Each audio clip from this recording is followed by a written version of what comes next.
अरिहंत सिद्ध सूरी उपाध्याय साधु सर्व अर्थ के प्रकाशी मांगलिक उपकारी है।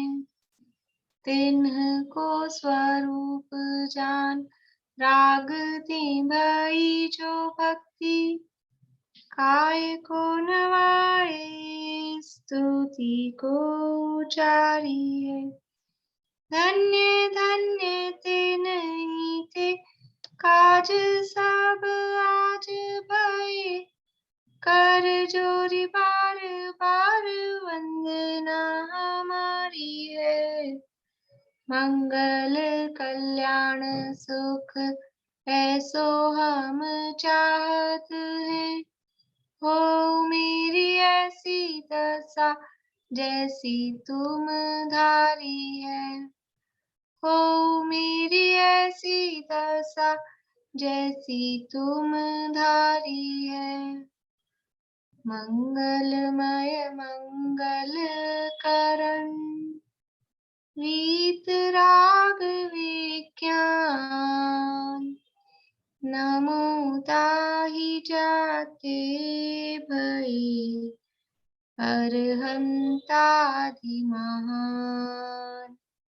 करी मंगल करी हो महा ग्रंथ करण को काज जाते मिले समाज सब पावे निज पद राज। इस भव तरु का मूल एक जानहु मिथ्या भाव ताको करि निर्मूल अब करिए मोक्ष उपाय करिए मोक्ष उपाय। मोक्षणा प्रकाशक नामक ये ग्रंथ है और इसके 7वें अधिकार के अंतर्गत उभयावासी प्रकरण की चर्चा अपन कर रहे हैं। क्वेश्चन आंसर्स करे हैं आप लोगों ने?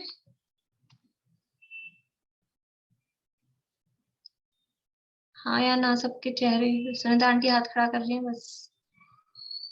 2 3 4 लोग हैं। चलिए कर लेते हैं 2-3 क्वेश्चन फिर आगे बढ़ते हैं।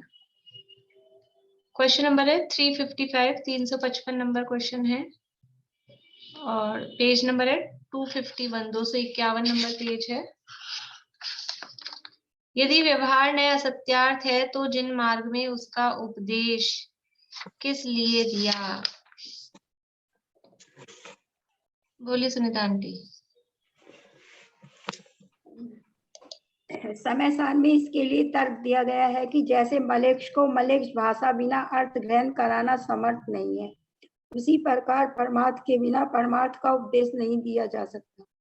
दूसरा पॉइंट है उसी प्रकार परमार्थ के बिना परमार्थ का उपदेश नहीं दिया जा सकता। परमार्थ के बिना परमार्थ का नहीं, व्यवहार के बिना परमार्थ का उपदेश नहीं दिया जा सकता।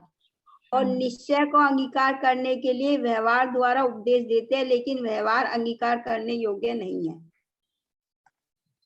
ठीक है, ये आपने बुक में से बता दिया, पर मैंने भी आपको कुछ पॉइंट बताए थे। ये जवाब सही है आपका?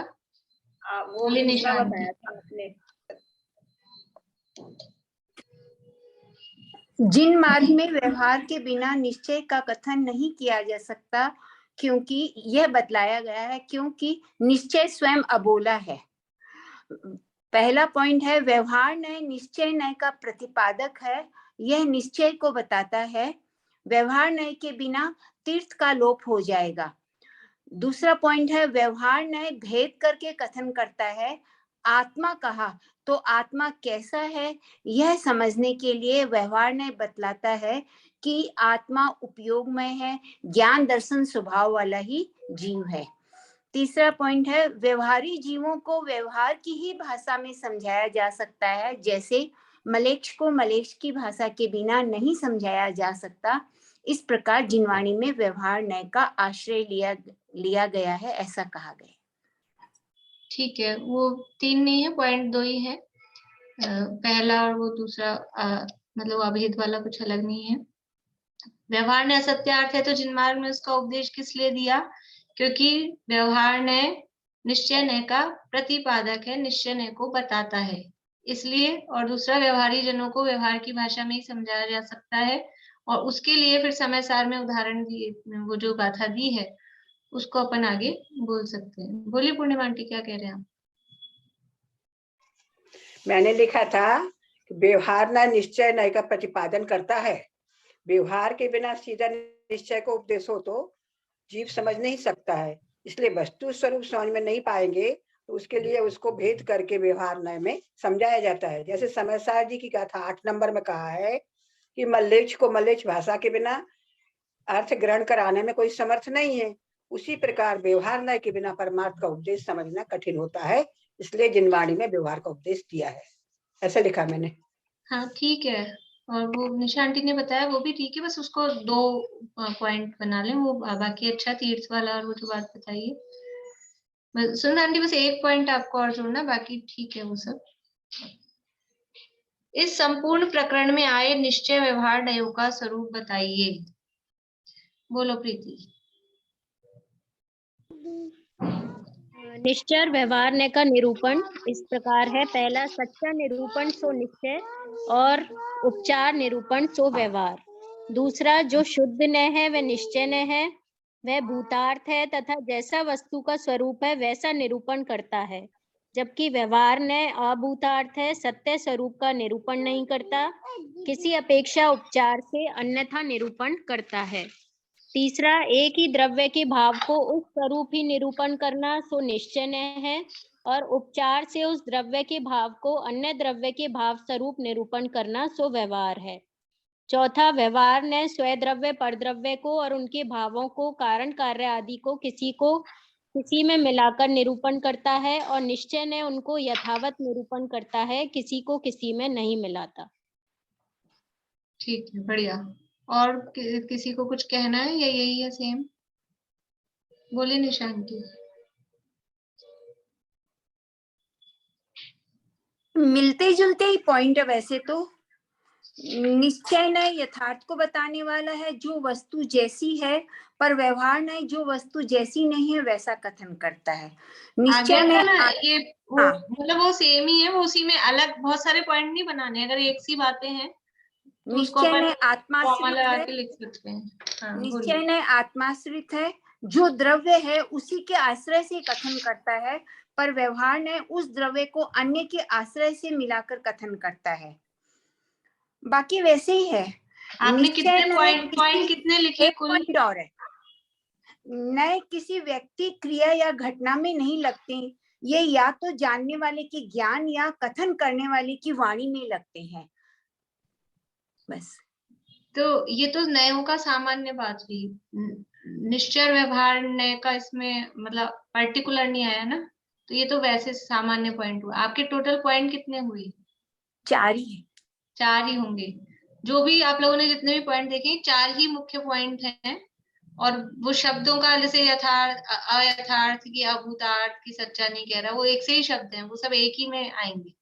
मुख्य रूप से ये 4 ही पॉइंट हैं। ठीक है, एक चीज मैं और बोलूं। हाँ बोलिए। अनुभव के लिए निश्चय और प्रतिपादन के लिए व्यवहार कार्यकारी है। वस्तु 2 प्रकार की है नहीं, उसका निरूपण 2 प्रकार से किया है। बात ठीक है, लेकिन इसमें मतलब ये अपना प्रश्न है निश्चय व्यवहार न्यायों का स्वरूप, तो ये मतलब स्वरूप के अंतर्गत इसको काउंट नहीं करेंगे। ये बात सही है और उसी की बात है। एक्स्ट्रा में मतलब अपन उसको पॉइंट बना के नहीं लिखे, एक्स्ट्रा में अलग से लिख सकते हैं, लेकिन पॉइंट ये 4 ही है। जिसमें निश्चय व्यवहार न्यायों का स्वरूप आ रहा है, वो 4 ही पॉइंट है। एक और ले लेते हैं, फिर बाकी बाद में कल कर लेंगे। फिर डैश को अंगीकार कराने के लिए डैश द्वारा उपदेश देते हैं, परंतु डैश है सो अंगीकार करने योग्य नहीं है। बोली मनोरमा आंटी। इस निश्चय नय को अंगीकार करने के लिए व्यवहार द्वारा उपदेश देते हैं, परंतु व्यवहार नय से अंगीकार करने योग्य नहीं। हाँ, बढ़िया। निश्चय नय को अंगीकार कराने के लिए व्यवहार से उपदेश देते हैं, लेकिन व्यवहार अंगीकार करने योग्य नहीं है। बाकी के फिर कल देख लेंगे। अभी अपना प्रकरण जहाँ चल रहा है वहां से आगे बढ़ते हैं। पेज नंबर 254, 254 नंबर पेज है। यहाँ ये चर्चा हो गई कि व्यवहार के बिना निश्चय का उपदेश किस प्रकार नहीं होता है, और व्यवहार ने कैसे अंगीकार नहीं करना। उसके बाद में फिर ये प्रश्न उठाया कि व्यवहार केवल दूसरों के उपदेश देने में ही काम आता है कि खुद के लिए भी कुछ काम आता है। वो उसका समाधान किया कि निचली दशा में अपने को भी व्यवहार ने कार्यकारी होता है। तो फिर किसी निर्विचारी पुरुष ने ऐसा कहा, बिना विचारे बिना सोचे समझे कुछ भी जो बोल रहा है, उसने दिमाग ही नहीं लगाया कि मैं क्या कह रहा हूँ, और उसने ऐसा कहा कि आप व्यवहार को सत्यार्थ हे कहते हो तो हम व्रतशील संयम आदि छोड़ देंगे। तो कहा कि व्रतशील संयम का नाम व्यवहार नहीं है, किसी वस्तु का नाम व्यवहार नहीं है, किसी क्रिया का नाम व्यवहार नहीं है। उस वस्तु को और उस क्रिया को क्या देख रहे हैं, क्या कह रहे हैं, क्या जान रहे हैं, उसके आधार पर निश्चय व्यवहार लागू पड़ता है। और यदि ये क्रिया छोड़ दोगे तो क्या करोगे? क्रिया छोड़ के तो अशुभ में ही जाएंगे, पाप में ही जाएंगे, उससे और भी बुरा होगा। इसलिए निचली दशा में हो नहीं सकता है कि ये जीव केवल आत्मा में ही लीन रहे, बाहर में कुछ नहीं हो, ऐसा निचली दशा में हो नहीं सकता है। तो जब तक पूर्ण रूप से आत्मलीनता नहीं होती है, तब तक ये जो व्यवहार की, जिनको व्यवहार से धर्म कहा गया है, जिनको व्यवहार से मोक्ष मार्ग कहा गया है, मोक्ष मार्ग का उपचार जिन पे किया गया है, वो क्रियाएं, वो प्रवृत्ति ज्ञानी जीवों के जीवन में होती है। वास्तव में वो सच्चा मोक्ष मार्ग नहीं है, लेकिन ये जान के अगर सर्वथा उनको छोड़ ही देंगे तो अशुभ में जाना होगा, और अशुभ से तो नरकादि गतियों में ही कुगमन होगा। इसलिए स्वच्छंद होना योग्य नहीं है। इस प्रकार यहाँ कहा कि श्रद्धान में 254 पेज की 4th लाइन है, ऊपर से 4थी लाइन। इस प्रकार श्रद्धान में निश्चय को प्रवृत्ति में व्यवहार को उपादेय मानना वह भी मिथ्या भाव ही है। कोई ये सोचे कि हम श्रद्धान में तो ये मानेंगे मैं सिद्ध समान शुद्ध हूँ, और बाहर में व्रत तपशील संयम क्रिया कर रहे हैं, और इस तरह से हम निश्चय को भी मान रहे हैं और व्यवहार को भी मान रहे हैं, ये हमारा व्यवहार हो गया। बाहर में क्रिया में व्रतशील संयम करके ये व्यवहार है, ऐसा मानना, भाई ये व्यवहार का अंगीकार हो गया, ऐसा नहीं, मतलब व्यवहार में ये करने योग्य है, ऐसा मानता है कि व्रतशील संयम भी करने योग्य है और मैं सिद्ध समान शुद्ध हूँ, ऐसा भी मानने योग्य है। तो ये दोनों को उपादेय मान रहा है, दोनों को एक समान उपादेय मान रहा है। जबकि करना तो क्या था कि मैं स्वभाव से सिद्ध समान शुद्ध हूँ, और ये व्रतशील संयम है, ये सच्चे मोक्ष मार्ग नहीं है, ऐसा मानना, ये मानना था। लेकिन व्रतशील संयम भी है, वो व्यवहार से मोक्ष मार्ग है, उनको भी करो, और निश्चय से मैं सिद्ध समान शुद्ध हूँ, इस तरह से दोनों को मैंने ग्रहण कर लिया। मतलब व्यवहार का हे पना उसके श्रद्धान में नहीं आया। व्यवहार हे है, व्यवहार जो कह रहा है वो सच नहीं है, ये जो चीज है वो उसके दिमाग में नहीं आई है। तथा यह जीव दोनों नयों का अंगीकार करने के अर्थ कदाचित अपने को, यहीं से पढ़ना है ना, इसके आगे थोड़ा ना पढ़ा था अपन, यहीं से पढ़ना है। कदाचित अपने को शुद्ध सिद्ध समान रागादि रहित केवल ज्ञानादि सहित आत्मा अनुभवता है। ध्यान मुद्रा धारण करके ऐसे विचारों में लगता है, सो ऐसा आप नहीं है। क्या करता है? दोनों नयों का अंगीकार करने के लिए, दोनों नयों का ग्रहण करना कहा है। अकेले एक नय के ग्रहण से तो एकांत हो रहा था, या तो निश्चयाभासी हो रहा था या व्यवहाराभासी हो रहा था, तो दोनों नयों का ग्रहण करने को कहा है। तो क्या करता है? कदाचित अपने को शुद्ध सिद्ध समान रागादि रहित केवल ज्ञानादि सहित आत्मा अनुभवता है। अपने को क्या मान रहा है? देखो, जो वही निश्चयाभासी वाली जो बात थी ना, वही वाली बात, वही लाइन यहाँ दी है। और इसमें आभास क्या है? अपने को लगता है यही तो कहते हैं, यही तो अनुभव करो, यही तो मानो, इसमें आभास क्या है? लेकिन समस्या क्या है? वर्तमान में अभी ही अपने को ये मान रहा है मैं तो संसारी हूं ही कहाँ, मैं तो सिद्ध हूँ, मैं तो सिद्ध हूँ, ऐसा मानता है। अपने को शुद्ध सिद्ध समान रागादि रहित केवल ज्ञानादि सहित आत्मा अनुभवता है। मेरे में राग कहाँ है?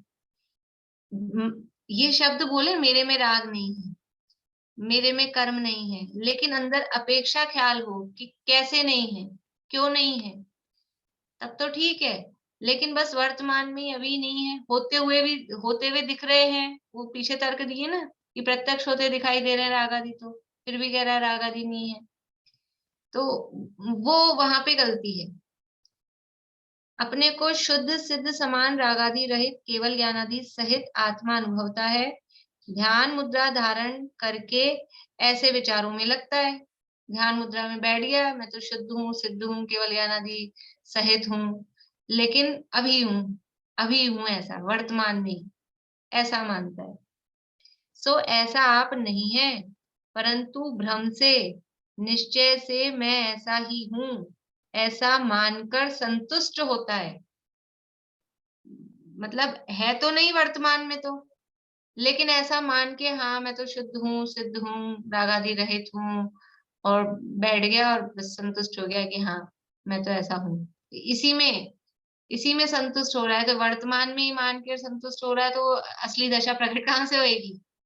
गंदे कपड़े को ही, ये तो कपड़ा गंदा होता ही नहीं है, तो शुद्ध ही है, तो शुद्ध ही है, तो वो शुद्ध मान के रख लो, संभाल के समेट के उसको अलमारी में, तो वो साफ कहाँ से होएगा? गंदा ही रहेगा ना। ऐसा ही अपने को अभी गंदी अवस्था में ही अपने को शुद्ध मान रहा है, परंतु भ्रम से निश्चय से मैं ऐसा ही हूँ ऐसा मानकर संतुष्ट होता है। ये जो संतुष्ट होता है ना, ये गड़बड़ है। मानना मतलब बात सब वही है, मानना तो यही है, लेकिन वो एक तो अपेक्षा नहीं समझ रहा कि मैं किस अपेक्षा से, वर्तमान में हम शुद्ध सिद्ध समान है कि नहीं है? वर्तमान में प्रत्येक जीव शुद्ध सिद्ध समान शुद्ध है या नहीं है? है, वर्तमान में है, लेकिन कैसे है? पर्याय में नहीं है, द्रव्य अपेक्षा है, स्वभाव अपेक्षा है। वो तो समझे नहीं, वर्तमान में हूँ, वर्तमान में हूँ तो वर्तमान में हूँ, वर्तमान में कहा है? वर्तमान में ही शुद्ध भी हूँ और वर्तमान में ही अशुद्ध भी हूँ, इसका नाम है अनेकांत। दोनों बातें वर्तमान में है, बाद में शुद्ध होऊंगा वो तो अलग बात है। ये दोनों चीजें एक साथ अभी है, लेकिन वहां अपेक्षा, अर्पित अनर्पित सिद्धे, मुख्य गौण अपेक्षा, स्याद्वाद अनेकांत, इसका नाम है कि द्रव्य अपेक्षा स्वभाव अपेक्षा में वर्तमान में शुद्ध हूँ, लेकिन पर्याय में वर्तमान में शुद्ध नहीं हूँ, पर्याय में वर्तमान में अशुद्ध ही हूँ। तथा कदाचित वचन द्वारा निरूपण ऐसा करता है, पहले तो अपने को मान रहा है, अनुभव कर रहा है, ऐसा ध्यान में बैठ गया है, और शब्दों से भी ऐसा ही बोल रहा है। कदाचित यानी कभी, वचन द्वारा निरूपण ऐसा ही करता है, परंतु निश्चय तो यथावत वस्तु को प्ररूपित करता है। प्रत्यक्ष आप जैसा नहीं है वैसा अपने को माने तो निश्चय नाम कैसे पाए? वर्तमान में निश्चय से मैं अशुद्ध हूँ, सही है कि गलत? वर्तमान में निश्चय से मैं अशुद्ध हूँ, पर्याय अपेक्षा, पर्याय में निश्चय से अशुद्ध हूँ, वर्तमान में निश्चय से मैं शुद्ध हूँ, द्रव्य अपेक्षा, और वर्तमान में ही निश्चय से ही अशुद्ध हूँ। तो निश्चय तो उसे कहते हैं जो यथावत निरूपण करे, निश्चय तो यथावत वस्तु को प्ररूपित करता है। ये निश्चय है कि वर्तमान में मैं अशुद्ध हूँ, ये निश्चय न है कि नहीं है? अशुद्ध निश्चय न भी तो है ना एक, कि वर्तमान में यथावत स्थिति क्या है, लेकिन वहां अपेक्षा कि पर्याय में अशुद्ध हूँ, स्वभाव से अशुद्ध नहीं हूँ, द्रव्य स्वभाव से अशुद्ध नहीं हूँ। अपेक्षा नहीं समझता है, वर्तमान में अशुद्ध कह दो तो अशुद्धि मान के बैठ जाता है, वर्तमान में शुद्ध कह दो तो शुद्धि मान के बैठ जाता है। परंतु निश्चय तो यथावत वस्तु को प्ररूपित करता है। प्रत्यक्ष आप जैसा नहीं है वैसा अपने को माने तो निश्चय नाम कैसे पाए? प्रत्यक्ष तो शुद्ध है ही नहीं, और फिर शुद्ध मान रहा है, फिर कह रहा है निश्चय से, तो जब है ही नहीं जो चीज, निश्चय तो उस पीछे बता दी ना परिभाषाएं कि यथावत जो है जैसा वैसा बताता है। अब है ही नहीं अभी शुद्ध, और फिर अपने को शुद्ध शुद्ध कहे तो उसको निश्चय कहाँ कहेंगे? वो निश्चय कहाँ है? वो सच कहाँ है? सत्यार्थ कहाँ है? भूतार्थ कहाँ है? प्रत्यक्ष आप जैसा नहीं है वैसा अपने को माने तो निश्चय नाम कैसे पाए? जैसा केवल निश्चयाभास वाले जीव के अयथार्थपना पहले कहा था, उसी प्रकार इसके जानना। जैसे निश्चयाभासी की स्थिति हो रही थी, वैसी स्थिति उभयाभासी की भी हो रही है। लेकिन अभी आगे बताएंगे, सेम टू सेम वही होती तो अलग क्यों लिखते? बिल्कुल वैसी ही होती तो अलग क्यों लिखते? लेकिन वो जो निश्चय वाली मान्यता के संदर्भ में इसकी स्थिति वैसी ही है, लेकिन उससे अलग या कुछ चेंज क्यों है वो बात भी आगे बता दें।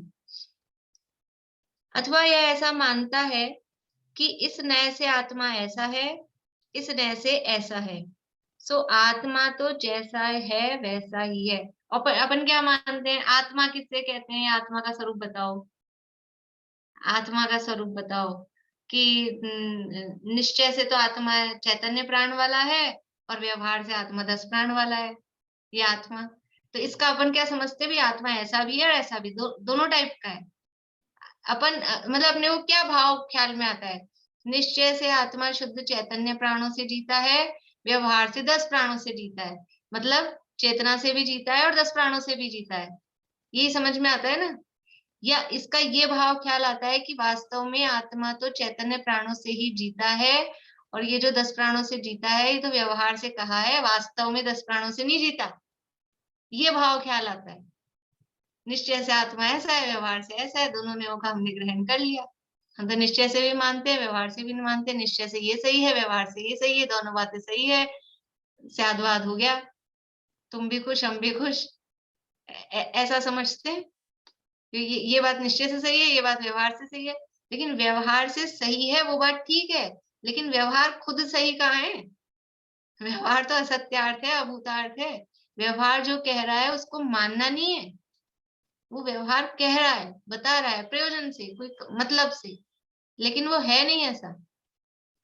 पर ये क्या मानता है कि इसने ऐसे आत्मा ऐसा है। अभी कलश चलने वाले हैं, शांति जी बसा की क्लास चलती है 8 बजे से, जो डेली की बच्चों की ना, उसमें ये कलश आज से चालू होने वाले हैं। एक कहे ना बंधा, दूसरा कहे बंधा है, किंतु यह तो उभय नयों का पक्षपात है। आत्मा कर्मों से बंधा है कि नहीं बंधा? कि निश्चय ने से नहीं बंधा है, व्यवहार ने से बंधा है। तो कंक्लूजन क्या निकला? आत्मा कर्मों से बंधा है कि नहीं बंधा? उसका जवाब में क्या कहते हैं? निश्चय ने से आत्मा कर्मों से नहीं बंधा है, व्यवहार ने से आत्मा कर्मों से बंधा है। तो बेला अभी क्या आप क्या निष्कर्ष बताओगे इसका कि बंधा है कि नहीं बंधा है? क्या समझ में आया? क्या समझ में आया बताओ? अभी अपनी इतनी चर्चा हुई ना निश्चय व्यवहार का, क्या अर्थ समझ के? निश्चय से तो बंधा हुआ तो है ही नहीं वो, हम्म, कहा जाता है जो व्यवहार है जो, पर वो सत्य नहीं है। हाँ, व्यवहार से जो बंधा हुआ कहा, इसका मतलब बंधा हुआ नहीं है। व्यवहार से बंधा हुआ कहा है, वो मानना नहीं है कि बंधा हुआ है। व्यवहार से है, बंधा हुआ है तब तो कह रहा है व्यवहार, लेकिन वास्तव में वो कर्म आत्मा को छूते का है, अबद्ध स्पष्ट कहा। बंधते कहाँ है, छूते कहाँ है? कार्बन शरीर से ही कर्म बंध रहे हैं। तो उसका वो नहीं, अपन ऐसे रख देते दोनों चीजें, इस नह का पक्ष ये है, इस नह का पक्ष, जैसे प्रमाण रख देते ना, ये आचार्य ये कह रहे हैं, ये आचार्य ये कह रहे हैं, अब जो हो जो केवल ज्ञानी भगवान जाने। तो वो तो वहां चलेगा कर्णन योग में ऐसा, यहाँ आत्मा का निर्णय करने में ऐसा नहीं चलेगा। उसका व्यवहार ने का भाव नहीं समझ में आता कि व्यवहार ने हे है, अंगीकार करने योग्य नहीं है, वो किस प्रकार हे है। व्यवहार हे कहते ही क्रियाएं छोड़ने को लगते हैं, लेकिन व्यवहार हे है का मतलब क्या है? कि वो जो कह रहा है वैसा है नहीं, वैसा मानना नहीं। यह ऐसा मानता है कि इसने से आत्मा ऐसा है, इसने से ऐसा है, सो आत्मा तो जैसा है वैसा ही है, परंतु उसमें नए द्वारा निरूपण करने का जो अभिप्राय है उसे नहीं पहचानता। वो नए ने जो कहा है उसका अभिप्राय क्या है, क्यों कहा है? व्यवहार से आत्मा कर्मों से बंधा कहा है तो क्यों कहा है है नहीं, फिर कहा है तो कहने का प्रयोजन है। ऐसे ही नहीं कह दिया हवा में कि व्यवहार है, झूठा है तो कुछ भी। व्यवहार न का अर्थ झूठ नहीं होता।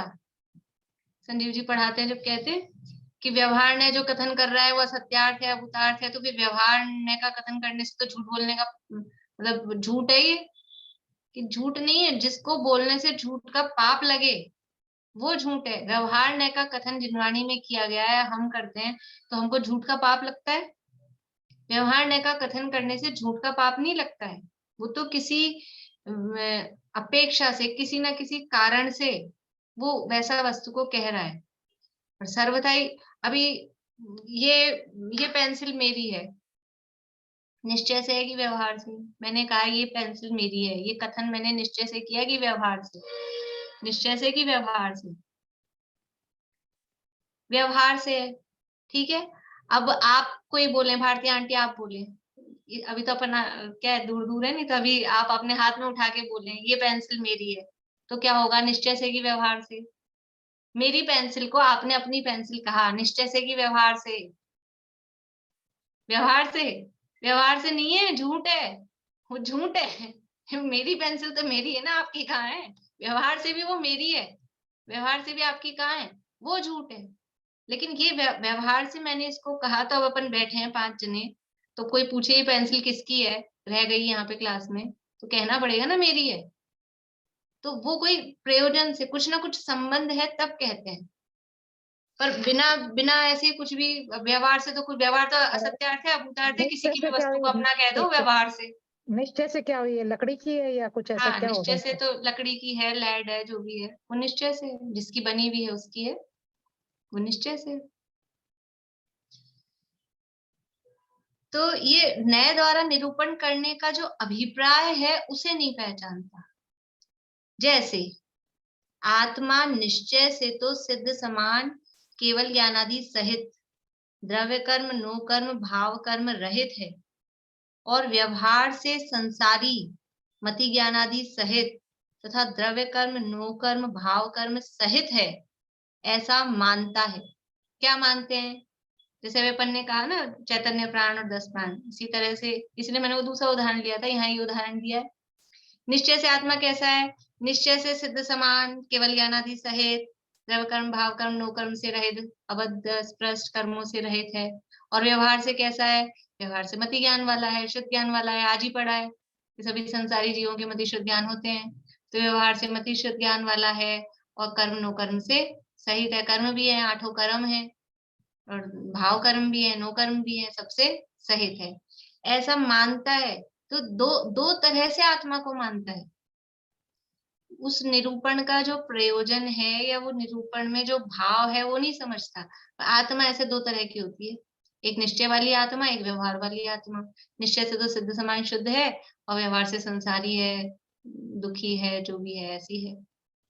सो एक आत्मा के ऐसे 2 स्वरूप तो होते नहीं है।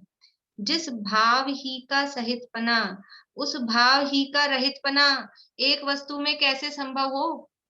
ऊपर कह रहे हैं, देखो बिल्कुल एक के नीचे एक आई है ये शब्द, द्रव्य कर्म नो कर्म भाव कर्म रहित है, और फिर उसके नीचे है, नीचे लाइन में, द्रव्य कर्म नो कर्म भाव कर्म सहित है।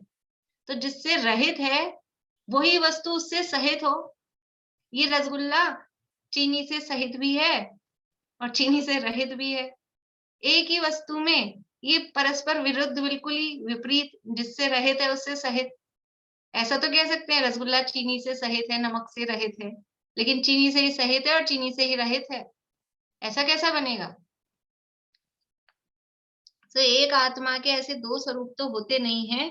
जिस भाव ही का सहितपना, उस भाव ही का रहितपना एक वस्तु में कैसे संभव हो, इसलिए ऐसा मानना भ्रम है। यानी नए द्वारा निरूपण करने का जो अभिप्राय, मतलब नयों की जब चर्चा करते हैं ना, तो दादा ने उसमें 10 पॉइंट दिए हैं नयों के सामान्य स्वरूप में। नए चक्र में जो चैप्टर है उसमें 10 पॉइंट दिए नयों के संबंध में।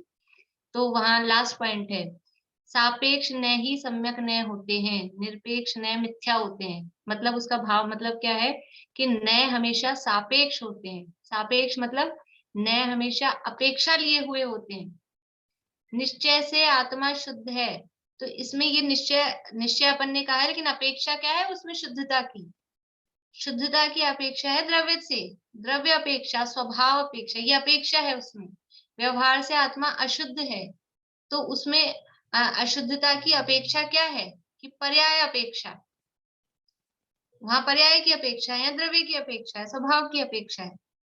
तो नए कभी भी निरपेक्ष नहीं होते कि बस ऐसे ही, नए हमेशा सापेक्ष होते हैं। तो ये जो नए द्वारा निरूपण करने का अभिप्राय है, यानी वो जो सापेक्षता है, वो किस अपेक्षा से कहा गया है वो नहीं समझता है।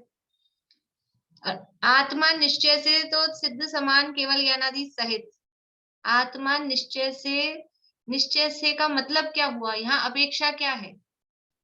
क्या अपेक्षा है? ये द्रव्य अपेक्षा, सिद्ध समान केवल ज्ञानादि सहित, ये स्वभाव से ऐसा है। और व्यवहार नय से संसारी मति ज्ञानादि सहित, ये द्रव्य में है क्या? द्रव्य अपेक्षा जीव संसारी मति ज्ञानादि सहित है क्या? ये नहीं, ये पर्याय में मति ज्ञानादि सहित है। लेकिन मति ज्ञानादि सहित पर्याय, ऐसा तो हो सकता है कि द्रव्य अपेक्षा कुछ और हो और पर्याय अपेक्षा कुछ और हो, जो परस्पर विपरीत कहे ना, जिस भाव ही का रहितपना उस भाव ही का सहितपना।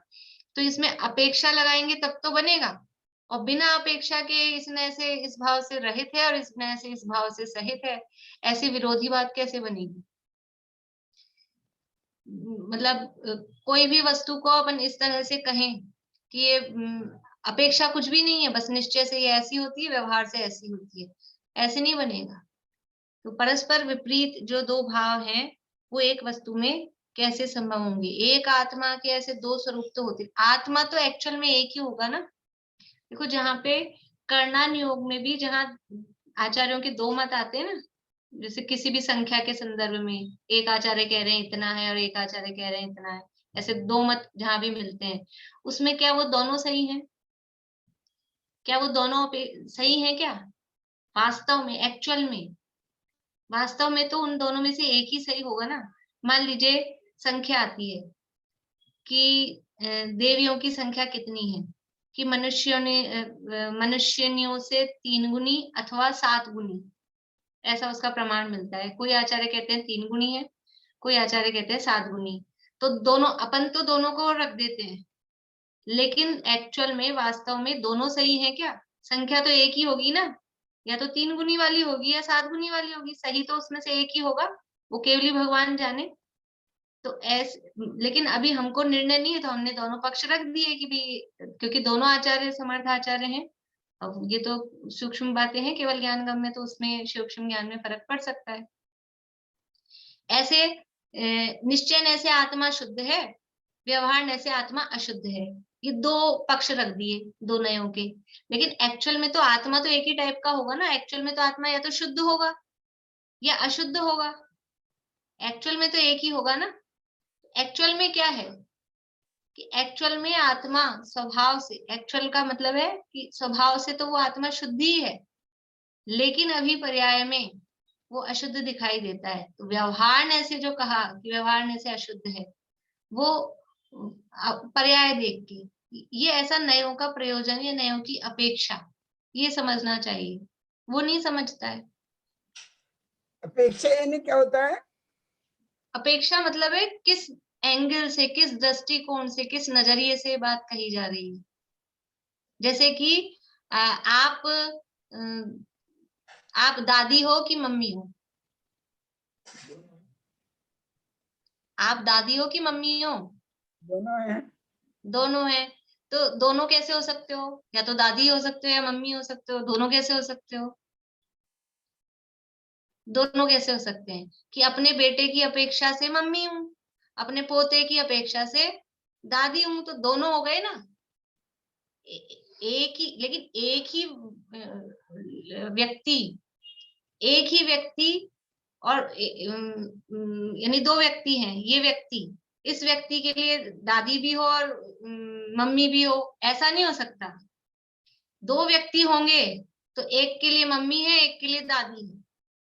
समझ में आ रहा है? यानी अपेक्षा अलग अलग है, लेकिन एक ही तरह से मम्मी भी और एक ही तरह से दादी भी हो, ऐसा तो नहीं हो सकता है। तो यहाँ अपेक्षा या तो स्वभाव, अब ये क्या है, अपेक्षा तो समझ रहा नहीं है, निश्चय ने व्यवहार ने बोल दिया, लेकिन मान रहा है दोनों को अभी वर्तमान में ही, अभी। तो वर्तमान में द्रव्य अपेक्षा माने और पर्याय अपेक्षा माने तब तो ठीक है, वो दोनों को ही समझ लो द्रव्य अपेक्षा ही मान रहा है, या दोनों को ही पर्याय अपेक्षा मान रहा है। अपेक्षा तो उसके ख्याल में ही नहीं है, लेकिन अपन समझने के लिए कि दोनों को एक टाइप से मान रहा है, तो एक टाइप से कैसे होगा।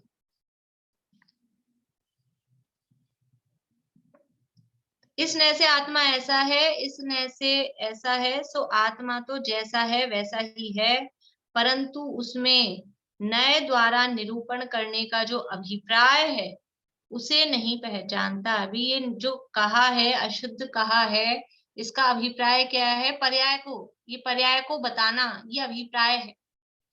शुद्ध कहा, वो द्रव्य को बताना, वो उसका अभिप्राय है निश्चय नय का। तो नय द्वारा निरूपण करने का जो अभिप्राय है उसे नहीं पहचानता। जैसे आत्मा निश्चय से तो सिद्ध समान केवल ज्ञानादि सहित द्रव्य कर्म नो कर्म भाव कर्म रहित है, और व्यवहार से संसारी मति ज्ञानादि सहित तथा द्रव्य कर्म नो कर्म भाव कर्म सहित है, ऐसा मानता है। सो एक आत्मा के ऐसे दो स्वरूप तो होते नहीं है। जिस भाव ही का सहितपना, उस भाव ही का रहितपना एक वस्तु में कैसे संभव हो, इसलिए ऐसा मानना भ्रम है।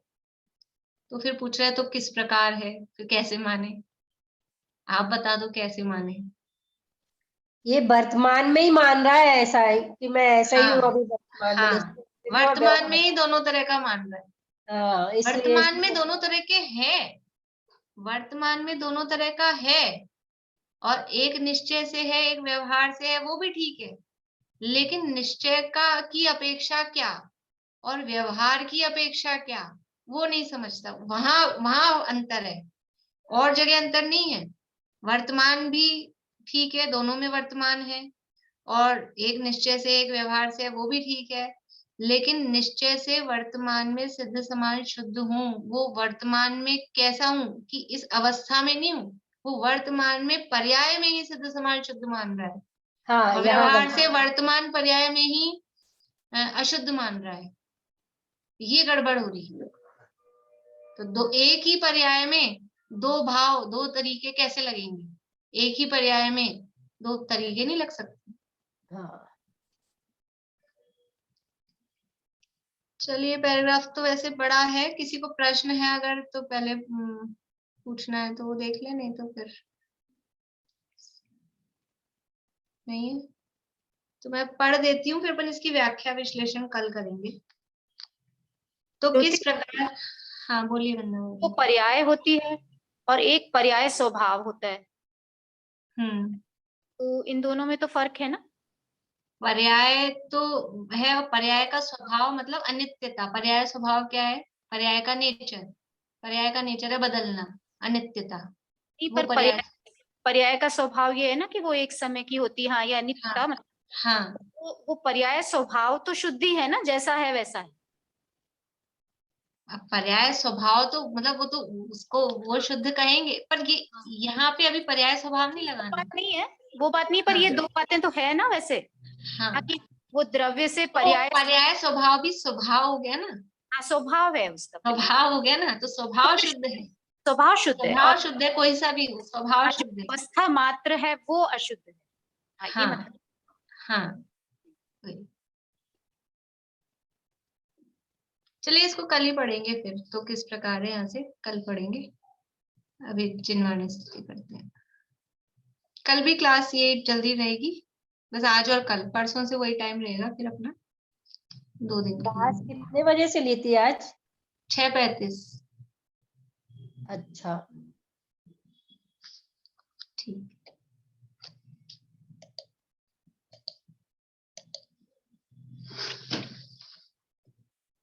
हे पाणी पात्री वीर जिन जग को बताया आपने, जग जाल में अब तक फसाया पुण्य एवं पाप ने। पुण्य एवं पाप से है पार मग सुख शांति का। यह धर्म का है मरम, यह विस्फोट आत्म क्रांति का, विस्फोट आत्म क्रांति का।